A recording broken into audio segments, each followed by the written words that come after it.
A furious debate over the future of Canadian oil and gas. Are we headed for a much-needed green transition or risking economic disaster? And terror at the hands of the Taliban. Has Canada abandoned Afghan women and girls? I'm Mercedes Stephenson. Welcome to the West Block. Ottawa's plan for what it calls a just transition to migrate oil and gas workers to green jobs kicked off a firestorm this week and saw the Alberta Premier on the attack. We'll talk to the CEO of Canadian energy giant Cenovus about whether the oil industry can change, and he has a warning for Ottawa about the price of moving too quickly. Plus, the rights of Afghan women and girls that Canadian troops fought so hard for, now being smothered by the Taliban. As Taliban death squads hunt those who dare to stand up to them, we'll take a look at whether the Canadian government is moving fast enough to save lives.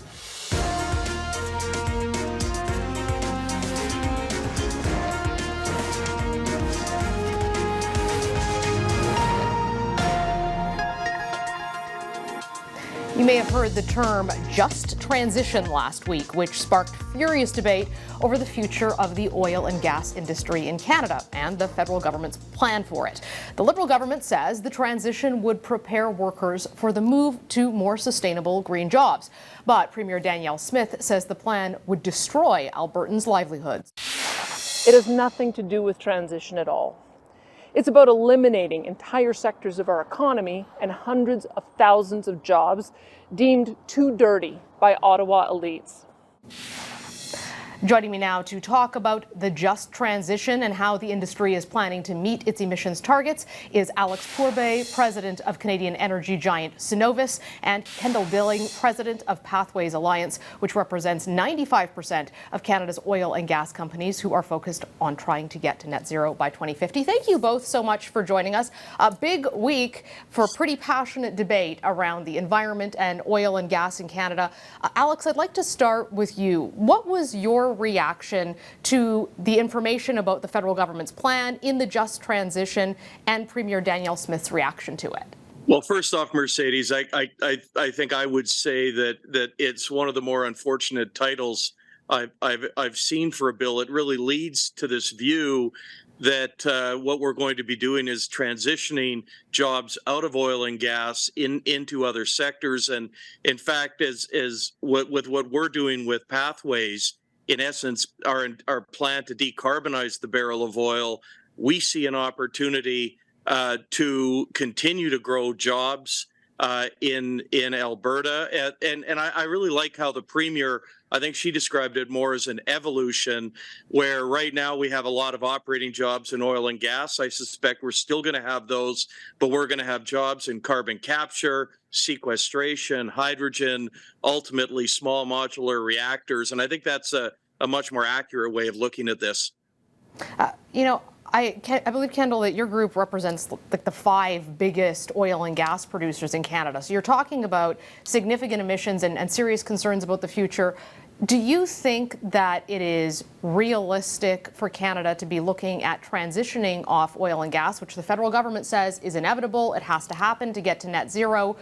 Or do you think that, I mean, obviously you believe carbon capture is important, but do you think the federal government agrees with that, or are they trying to accelerate the move completely away from oil and gas? Honestly, right now, I think anybody who is serious about reducing greenhouse gas emissions recognizes that industry has to be part of that transition, existing industries. And that's oil and gas, but also many other heavy industries in Canada and around the world. Any notion that we can just ignore them and focus on alternative technologies to replace those industries is really short-sighted, because we are responsible for the bulk of emissions. In the Canadian context, the oil sands is responsible for about 11% of Canada's emissions. So we very clearly have to be part of the solution. And as Pathways, that's what we're all about, is reducing our emissions, parallel path with alternatives and non-emitting forms of energy that will also need to be developed. And that is the fastest way to reduce absolute greenhouse gas emissions, is to do those two parallel paths. Alex, I want to come back to something you were saying about the concerns that you also have about trying to transition people too soon off of oil and gas and what it could mean for the Alberta economy. The federal government says that they're confident that they can find jobs for people in Alberta who right now are working on rigs or in processing plants. It doesn't look like you completely agree with the federal government's assessment. Do you think that this is a matter of the wrong wording, or do you think that these are very different worldviews that conflict between the oil and gas company in the province of Alberta's position and the federal government's position? You know, Mercedes, I would kind of go back to the basics here. You know, this industry, this upstream oil and gas industry that we're involved in. I mean, I don't think the average Canadian just appreciates what a massive part of the Canadian economy this industry represents. I suspect that this industry is probably going to represent close to 10% of the entire Canadian economy this year. We employ 500,000 Canadians across the country. And, you know, a number of banks have come out and have suggested they expect this industry is going to pay around $50 billion in taxes and royalties to all levels of government in this country. So this is a massive industry for the country, and you know, regardless of where this all goes, I don't think there's anyone who seriously looks at energy globally who thinks that we are going to get off oil and gas in the next 5 to 10 years. This is going to take decades, this transition. And our view at Pathways has very much been that if we can decarbonize the production of a barrel of oil, then it doesn't matter if the world is consuming 50 million barrels of oil a day or 100 million barrels in 2050. The compelling case is made that those barrels should come from Canada. And we don't think you need to transition off of oil and gas. What you need to do is to reduce the carbon, and that's where we're focused at Pathways. I want to turn that kind of back on its head with you, Kendall, and asking, you know, on the one hand, is the federal government maybe being unrealistic with their timelines to try to get off of oil and gas, and ask you about carbon capture. There's been debate over how effective it really is and if it's just delaying the inevitable. Obviously, you believe in it, but when Canadians are looking at this and they're looking at a changing climate and they're looking at an oil and gas industry that is going to be pumping out more oil and gas this year than last year, why are you convinced that carbon capture is the future versus moving to alternative fuels? Well, again, Mercedes, it's really not an either or, it's both. And that's the fastest way to reduce greenhouse gas emissions. To your point, there are, you know, alternatives and non-emitting sources that are being developed. That's great because global demand is growing and we need more forms of energy to fill that wedge.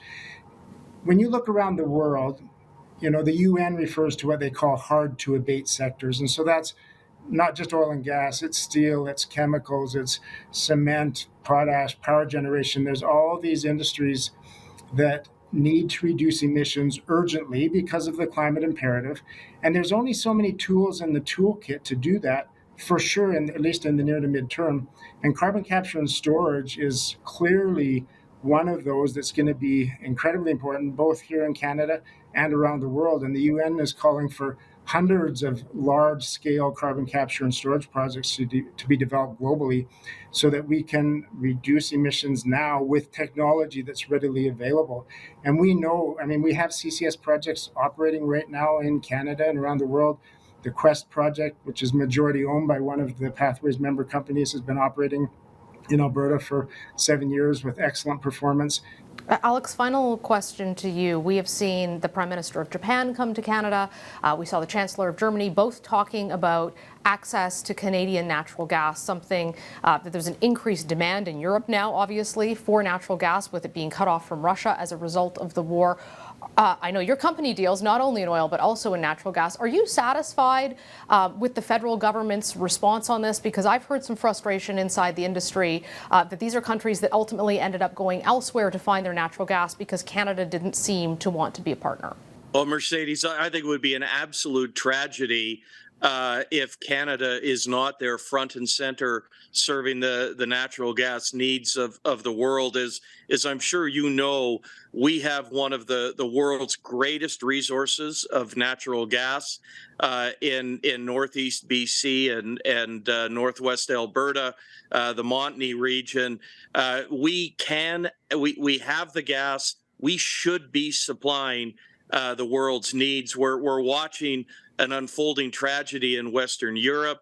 And one thing I would say about that, I think that is a cautionary tale about the risks of attempting to move away from fossil fuels before you have replacement technologies that are in place to fully take the place of oil and gas. But we have this extraordinary resource in the country. We are committed to the environment. You've heard us say today we're committed to decarbonizing the production of oil and gas. I can't think of a better place in the world to get natural gas than Canada. And trust me, the vast majority of other countries in the world that are blessed with the kind of oil and gas resources Canada has have no interest whatsoever or care about reducing their emissions. So it's a win-win for the environment, it's a win for Canada, and it's a huge win for the countries that are still unbelievably reliant on natural gas for their economy and to keep their people safe. The federal government has said there was sort of no business case to build a natural gas line going out to the Atlantic coast, and that we've essentially missed the boat now. I take it you disagree with that? You think there could still be something built? As I said, I think the resource is there. The infrastructure is largely there.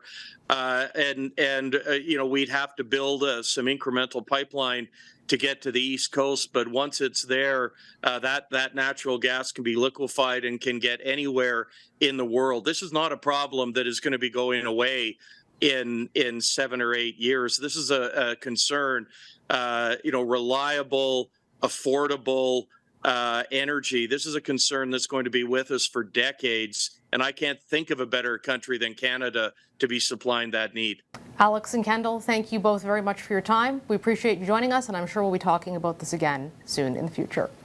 Up next, after a former Afghan MP is shot and killed in her home, members of Parliament here in Canada say Ottawa needs to do more faster to bring Afghans living in jeopardy from the Taliban to Canada.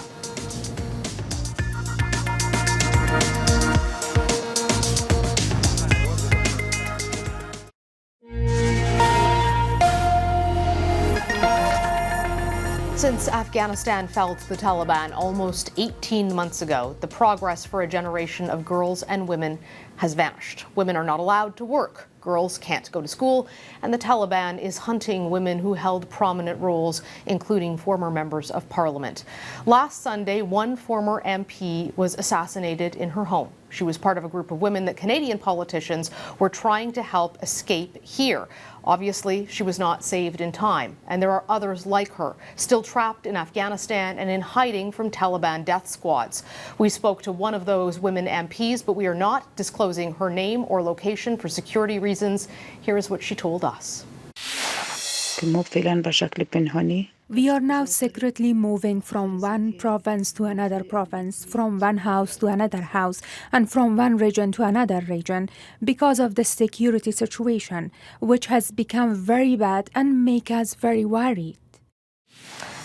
We're joined by a panel to talk about Canada's progress and the situation in Afghanistan as Canada tries to bring more Afghan refugees here. We have Heather McPherson, who is the foreign affairs critic for the NDP. We have Tim Laidler, who is with the Veterans Transition Network, a group of veterans trying to help Afghans who worked for Canada come here. And we are joined by a new colleague, Shogofa Danish, who was an Afghan journalist. She was an anchor with Tolo News Network. We're very excited to be able to introduce her as now with Global News, but obviously sorry about the circumstances in which she has come to Canada. Shogofa, you were on the air, getting ready to go on the air the day the Taliban took over. You had to flee and go into hiding at your uncle's house for a day. You then, incredibly, came back and decided to go on the air. The Taliban was trying to direct you on what to say. Your life was under threat, and now you're here in Afghanistan, in Canada from Afghanistan, but you're still talking to women who are back in your home country, and you're the person who spoke to and translated that interview with the former MP. What is the situation on the ground for women right now? Since I come to Canada, so I always have my contacts with the people, with the women, girls who are still in Afghanistan, who were active women or who worked for a high position in the previous government. And recently I talked with two of MPs who are still remaining in Afghanistan. So one of them was telling me about her situation, that she escaped from one province to another province. And in the beginning, one of her relatives told her that we know that the Taliban consul sent a letter to the province that it is include of 25-person name. And your name is also on that letter, and they are searching for you. So it's much worse than what Canadians know. Yeah. And that's so important, because we hear about these high-profile stories, Heather, and we're trying to help these women, but there are women who are simply not allowed to leave their home without a man. They cannot be educated, they cannot work, and they don't have the profile. But I'm wondering what's going wrong that you were not able to get the government of Canada to bring this woman MP to Canada, and the others who are still there in jeopardy. What seems to be the holdup on what is clearly a very urgent situation? So urgent, and you know, to wake up on Sunday morning and hear the news that we had lost one of these MPs, that she'd been murdered, just heartbreaking, just really, really difficult to hear. I don't know what the holdup is, to be perfectly honest. The government, the Minister Fraser, has the capacity to do this. He has, he has the ministerial ability. He has the legal ability. He can make an exception for these women. He can get them to safety. We have been pushing since October to get him to do that. We've been trying to do that sort of by talking to him back channels, under not quite so publicly, and nothing has happened. And what we have now is we have a murdered female member of parliament in Afghanistan. These women are amongst the most vulnerable women in the world right now. All women in Afghanistan are dealing with gender apartheid. All women in Afghanistan are at risk right now, but these members of parliament, these lawmakers, are particularly at risk. And we have to, as a country who believes in feminism, who has a feminist foreign policy, we have to do what we can to get these women out. And the minister has to act urgently. Tim, you are working to try to save Afghans who worked for Canada and worked for people like you when you were in Afghanistan deployed, doing translation, helping with intelligence. The Canadian government cites that, look, we promised we were going to bring 40,000 Afghans to Canada, and we've brought 27,000 in. So clearly we're doing great. Is there something about those numbers that we're not understanding, that the situation is so dire and we don't seem to be getting people out who you're deeply concerned about? For sure. We were really excited when we heard the 40,000 number announced. But what we all thought, I think what most Canadians think, is that it's 40,000 people who are at risk inside Afghanistan when the Taliban took over. Unfortunately, what it's become is it started to be watered down by they're taking some people from inside Afghanistan, but they're also taking Afghans who've been outside of Afghanistan for a long time in other refugee camps. So we really want to push the government to keep the number of 40,000 of at-risk people inside Afghanistan, to expand that program to include members of parliament who are highly at risk, as we've just seen, to women leaders. That group of people has not been captured in the first program that was announced. We have been focused on the interpreters and the people who work for the Canadian mission that were inside Afghanistan. But even those people, many of them have been issued their paperwork to come to Canada, and they haven't been able to come here yet because of a whole bunch of bureaucratic barriers that are in the way at the moment. So I think you raise a really important point there, because I think a lot of Canadians, like me, assume that it's just that there's maybe no planes getting out or we can't move them. But you're saying they have the paperwork and there is the ability to leave. It's just that the Canadian government, what aren't they doing? Are they not granting a visa? Where's the gap happening here? I think, unfortunately, there is a feeling within the Canadian government that there is a higher risk of Afghans coming to Canada, and that they're putting them through this fingerprinting process that needs to take place outside of Afghanistan. So what that requires an Afghan to do, even one of these women MPs, if we were to issue them their paperwork to come to Canada, they're still going to be forced to go to a third country that has a Canadian embassy to do their fingerprints. To leave Afghanistan and do that, you're going to need to secure yourself an Afghan passport and get a visa to one of those countries. Most countries will not allow Afghan passport holders to come in or be granted a visa. This is a big barrier, and what we want to do and we want to advocate for is for the government to find a way to get rid of this requirement for fingerprinting, for biometrics. What I'd really like to see is the Canadian government fly Afghans directly from Afghanistan to Canada, and as a public, we accept the risk that there may be some people on those planes that shouldn't be here. When they arrive and get their fingerprints done, we send them back.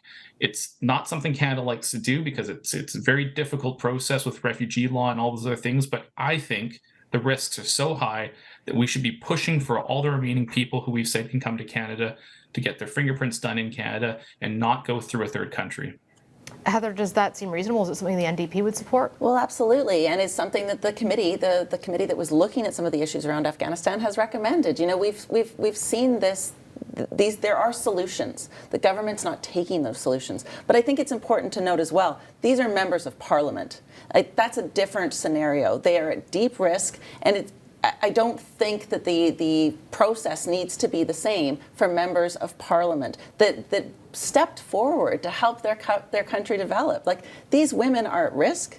We know who they are. They are in a different scenario and could be brought out immediately. We could get them to safety immediately, and that's what I'm going to continue to push for. Working with my colleagues from all parties, that's what we're going to continue to push for. Shogofa, we just have a few moments left, but for Canadians at home watching this, how dire is the situation for women in Afghanistan right now?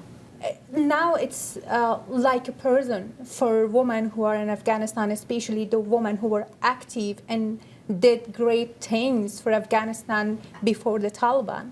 Like, they cannot go to school, they cannot go to university, they cannot go to work, they cannot go without a man out of home, they cannot go to work. Like, they don't have any participation in society. So, and they are not allowed to choose what they want to do. What Afghan women told me, and they are hoping that international communities and countries like Canada, US, they should pay attention that what is going on in Afghanistan, what women are going through. And they have this hope that because they are countries that they always talk about the freedom, democracy, women's rights, they were feminist, they were supporting these things, but now why they cannot do anything for them. Shogofa, thank you so much for joining us and for sharing your story and what's happening in Afghanistan. We are, again, just so excited to have you here at Global News and joining us on the West Block. Heather and Tim, thank you too. We will continue to talk about the story because we believe it is an important one for Canadians to hear about. Up next, Prime Minister Justin Trudeau holds a cabinet retreat in Hamilton and the Bank of Canada's next interest rate announcement.